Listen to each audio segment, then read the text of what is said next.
تنولی صاحب، حضرت امام زین العابدین کی ولادت پاک، اس پر کیا مسرتیں ہوئی ہوں گی؟ آپ کے بہن بھائی اور بچپن کا تربیتی ماحول جس کا کچھ اشارہ تو ہوا، آپ تھوڑا سا اپنے انداز میں فرمائیے۔ بسم اللہ الرحمن الرحیم۔ ڈاکٹر صاحب بہت شکریہ۔ حضرت امام زین العابدین کی شخصیت، جیسا کہ ان کا نام مبارک ہمیں بتاتا ہے، اتنے اوصاف کا حامل ہے کہ حضرت علی حجویر نے لکھا ہے کہ اللہ رب العزت نے اتنے مناقب عطا کیے ہیں کہ ان کا احاطہ نہیں کیا جا سکتا۔ سبحان اللہ۔ حضرت علامہ کا ایک شعر یاد آ رہا ہے، علامہ لکھتے ہیں کہ بے خبر مرداں ز رزم کفر و دین، جان من تنہا تو چوں زین العابدین۔ سبحان اللہ، سبحان اللہ۔ کہ میں جس کفر و دین کے میدان کارزار میں اترا ہوں، میرے ہم عصروں کو نہیں پتہ، میں ایسے ہی تنہا ہوں جیسے زین العابدین تنہا۔ اللہ اللہ۔ تنولی صاحب، علامہ اقبال کو جو عشق رسول تھا اور محبت اہل بیت تھی، کیسے کیسے زاویے ہمارے سامنے لاتے ہیں جو بالعموم ہماری نظروں سے اوجھل ہوتے ہیں۔ اللہ، اب اسی شعر کو ڈاکٹر صاحب دیکھیں کہ وہ کہ منفرد شعر ہے، منفرد شعر ہے، اور اس شعر کو پڑھتے جو چیز آپ کے ذہن میں اجاگر ہو جاتی ہے وہ یہ ہے کہ زین العابدین کمالات میں بھی تنہا ہیں، ہاں منفرد ہیں، یگانہ ہیں، یگانہ ہیں، مناقب میں بھی یگانہ ہیں، اوصاف میں، صبر میں، تحمل میں اور برداشت میں۔ حضور جب سورج نکلتا ہے نا تو پھر ستارے تو چھپ جاتے ہیں۔ سبحان اللہ۔ تو یہ وہ سورج ہے، ستارے اپنی روشنیوں کے لیے جس کے محتاج ہیں، یہ بے مثل سورج ہے۔ تو حضرت امام زین العابدین کی شخصیت جو ہے وہ اپنے اوصاف و کمالات کے لحاظ سے بہت بلند تر مقام کی حامل ہے۔ 38 ہجری آپ کا سال ولادت ہے، سینہ علی مرتضیٰ کی خلافت کا مدینہ منورہ میں، اور آپ دیکھیں کہ یہ ایک بہت ہی مثالی اسلام کے ابتدائی زمانہ ہے جی، اور آپ نے سینہ علی مرتضیٰ کا دور دیکھا، امام حسن کا، امام حسین، سب آپ کی نگاہوں کے سامنے، اور یہ زمانہ ابتلاؤں کا بھی ہے، مصائب و آلام کا بھی ہے، مشکلات کا بھی ہے، حساس ترین زمانہ ہے۔ اور بلکہ یہ کہنا چاہیے کہ جو خلافت راشدہ کی زرعی روایت تھی اس کو بچانے اور اس کو محفوظ کرنے کے لیے کشمکش اور جد و جہد کا زمانہ بھی ہے، تو وہ سارے معاملات آپ کی نگاہوں میں ہیں۔ تو گویا آپ کا بچپن جو ہے وہ ایک ایسے ماحول میں ہمیں گزرتا ہوا نظر آتا ہے جس میں نہ صرف ان کا اپنا گھرانہ، ان کے ارد گرد کے افراد، بلکہ جو زمانہ ہے اور اس دور کا جو معاشرہ ہے وہ بھی ایک ایسا سامان فراہم کر رہا ہے جس سے امام زین العابدین کی شخصیت اس سانچے میں ڈال کے سامنے آتی ہے کہ وہ عبدالآباد تک کے لیے ہمارے لیے ایسے ماحول کے اندر ایک مثال بن جاتی ہے۔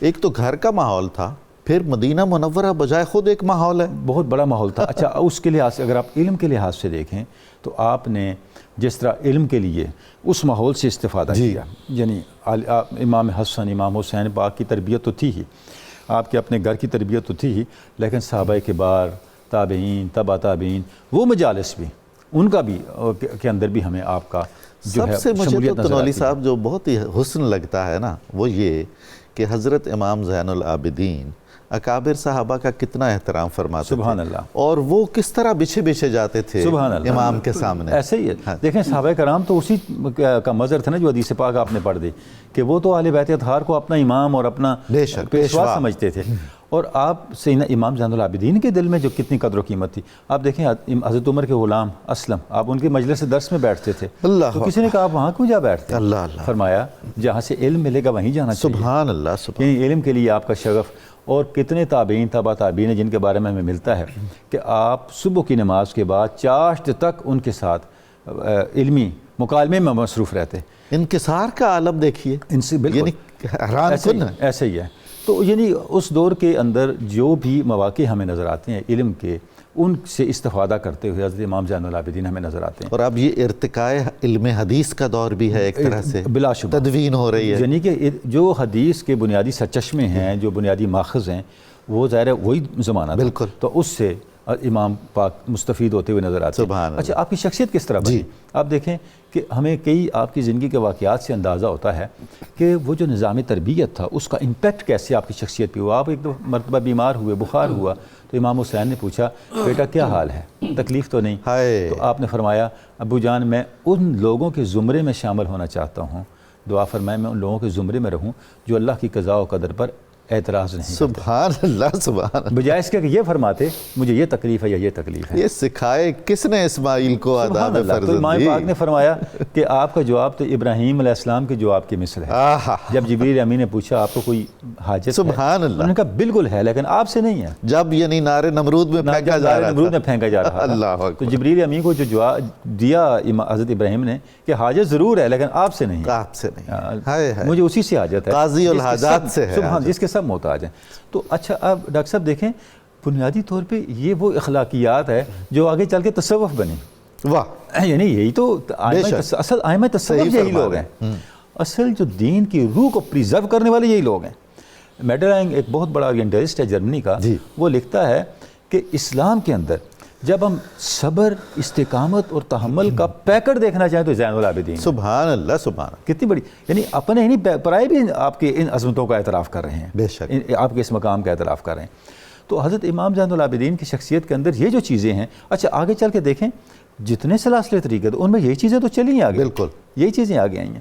اور اچھا امام زین العابدین کی دعاؤں میں بھی اگر ہم دیکھیں تو آپ کو وہ سارا جو بچپن کی تربیت کا رنگ نظر آتا ہے. سبحان اللہ. آپ کی ایک دعا فرماتے ہیں، اے اللہ مجھے اپنے والدین سے ایسا ڈرنے والا بنا جس طرح کوئی جابر بادشاہ سے ڈرتا ہے، سبحان اللہ.